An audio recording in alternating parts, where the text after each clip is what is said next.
Assalamualaikum warahmatullahi wabarakatuh. Pada kesempatan kali ini kita akan belajar tentang reaksi redoks. Reaksi redoks termasuk salah satu bab kelas 10 di semester 2. Ada yang tahu nggak yang dimaksud dengan redoks itu apa? Redoks itu kepanjangan dari dua kata ya. Rednya itu ada reduksi, kemudian oksnya itu adalah oksidasi. Jadi redoks itu wajib ada reduksinya, wajib ada oksidasinya. Untuk menentukan redoks itu ada 3 cara. Yang pertama, nah ini kalau berdasarkan reaksi dengan O2 atau kita tulis aja di sini berdasarkan dengan O2.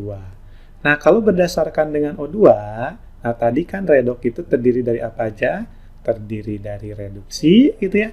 Kemudian satu lagi terdiri dari oksidasi. Nah, kalau reduksi berdasarkan O2, nah ini adalah pelepasan. Pelepasan oksigen atau pelepasan O2. Berarti kalau oksidasinya kebalikannya. Kebalikannya apa? Berarti di sini adalah pengikatan O2. Nah, untuk menentukan mana yang dilepas atau mana yang diikat, itu tinggal dilihat aja O2-nya. Kalau nanti O2-nya sebelah kanan, berarti artinya melepas. Jadi misalkan gini, kalau ada Na2O, nah terurai misalkan menjadi 2Na, ditambah setengah O2. Lihat, O-nya kan di mana ini? O-nya kan ada di kanan atau sesudah tanda panah, sehingga ini dilepas. Berarti kita tulis ini adalah reduksi. Kemudian misalkan ada Ca ditambah O2 terbentuk menjadi CaO. Coba kita lihat. O-nya di mana?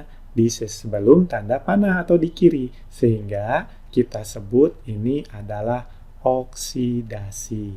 Yang keduanya itu berdasarkan reaksi dengan elektron atau berdasarkan dengan elektron itu biasanya dilambangkan dengan emin. Ya. Berdasarkan elektron juga sama, kita bagi menjadi dua. Yang pertama berarti ada reaksi reduksi, yang keduanya berarti ada reaksi oksidasi. Berdasarkan elektron, yang disebut dengan reduksi itu adalah pengikatan. Nah, ini berarti kebalikan dari oksigen ya.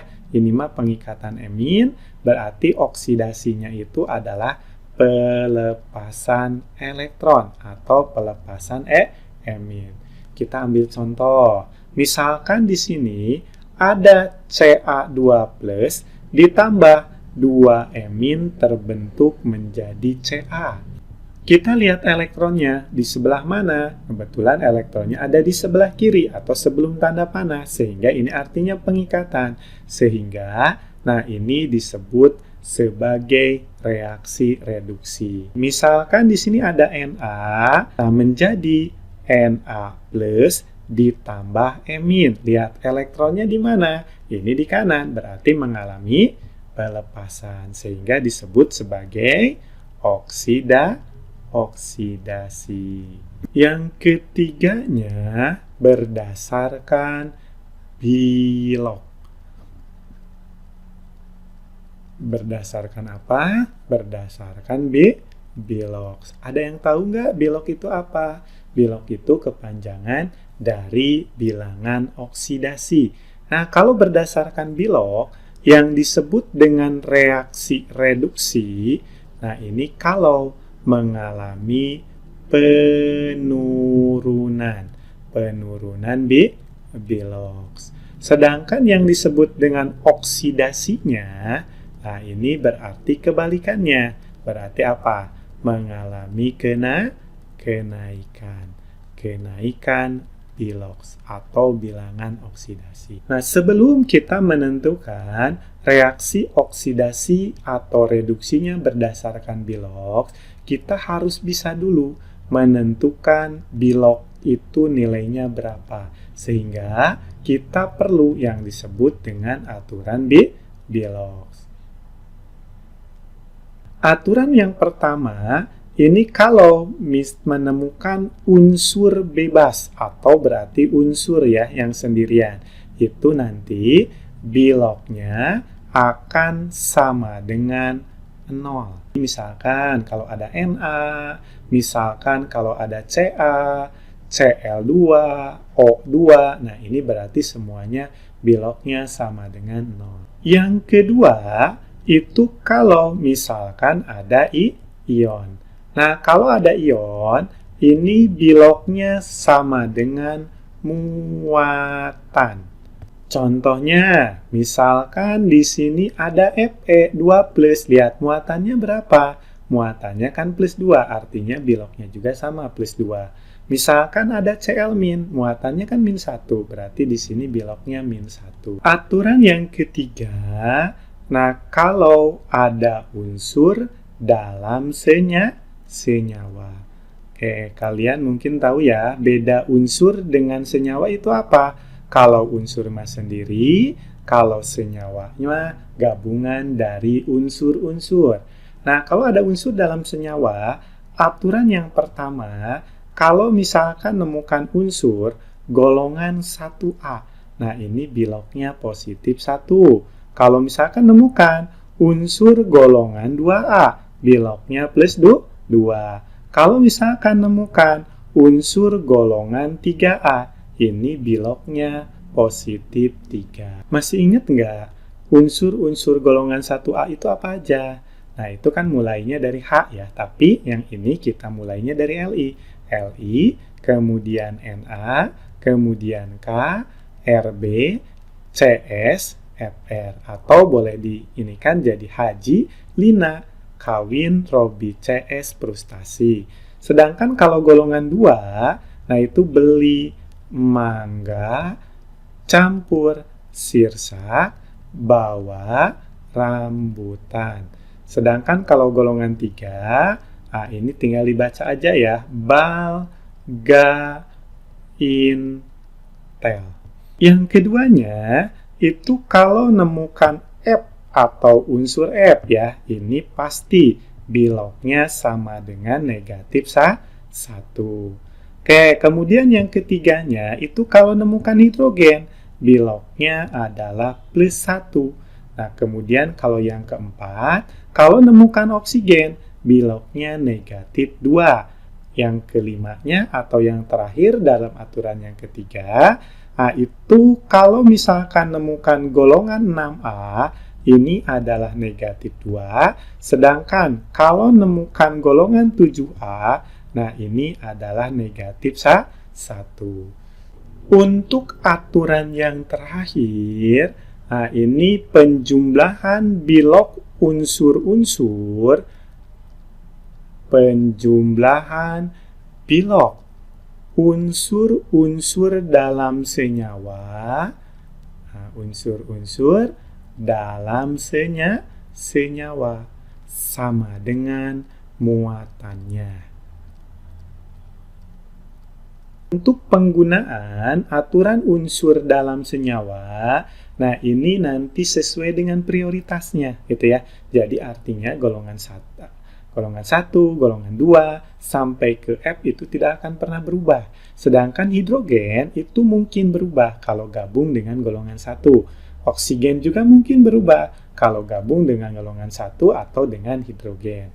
Oke, contoh yang pertama, nah ini misalkan ada senyawa H2O2. Nah, untuk menentukan bilog yang ditanyakan yang mana, kita lihat urutannya. H itu lebih dulu daripada O, artinya berarti bahwa H-nya udah pasti positif 1, sedangkan si O-nya ini ditanyakan, atau kita misalkan X. Nah, udah gitu tinggal kita kalikan aja. 2 kali 1, 2. Berarti ditambah 2 kali X, ini sama dengan 2X. Karena nggak ada muatannya, berarti ini sama dengan 0, gitu ya. Sehingga di sini 2X sama dengan -2. Makanya X-nya itu adalah negatif 1. Artinya bilog O dalam H2O2 adalah -1. Oke, kemudian yang keduanya, contohnya, misalkan di sini ada MnO4-. Oke, berarti biloknya berapa saja? Nah, kita lihat dalam aturan ini bahwa O itu adalah negatif 2, sedangkan Mn-nya kita nggak tahu. Misalkan ini adalah X. Kita kalikan, Mn-nya ada 1, berarti di sini X. 4 kali min 2, berarti min 8, sama dengan muatannya. Berarti di sini negatif 1. Sehingga X-nya atau bilok Mn-nya adalah min 1 ditambah 8. Berarti di sini sama dengan 7. Nomor 3. Nah, ini ada H2SO4. Nah, untuk yang nomor 3, sesuai dengan aturan, berarti H dulu ya ada ya. Ini adalah plus 1, sedangkan O adalah min 2. Berarti si S-nya ditanyakan. Kita misalkan X. Kemudian kaliin juga sama ya, berarti di sini 2 ditambah X, berarti dikalikan, berarti di sini min 8. Berarti artinya X min 6, nah ini karena nggak ada muatannya, berarti sama dengan 0. Ini juga sama dengan 0. Berarti X-nya atau bilok S-nya adalah plus 6. Kita lanjutkan untuk menentukan reduksi dan oksidasi berdasarkan bilok. Nah, tadi kan bahwa disebut dengan reduksi. Nah, di bilok ini kalau mengalami apa tadi? Mengalami penurunan